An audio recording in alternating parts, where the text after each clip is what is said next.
लो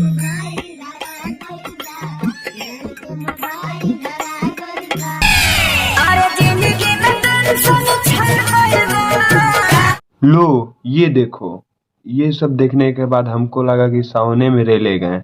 नहीं भाई, इनका कमबख्त देखो आप।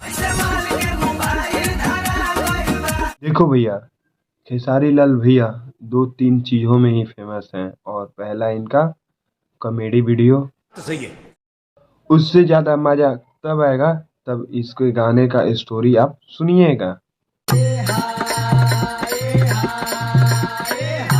ना ना ना, गाने का स्टोरी नहीं, इस वीडियो में हम बात करने वाले हैं गाना बनने का स्टोरी।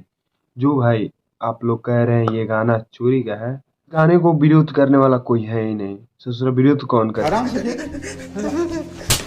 और इस गाने का वीडियो क्वालिटी की बात करें, ये गाना का वीडियो क्वालिटी भी अच्छा है, पर और इसको बेहतर किया जा सकता था, पर इतना ही। मिलते हैं नए वीडियो के साथ, और लाइक करिए, कमेंट कीजिए एंड सब्सक्राइब कीजिए, और मिलते हैं नए वीडियो के साथ।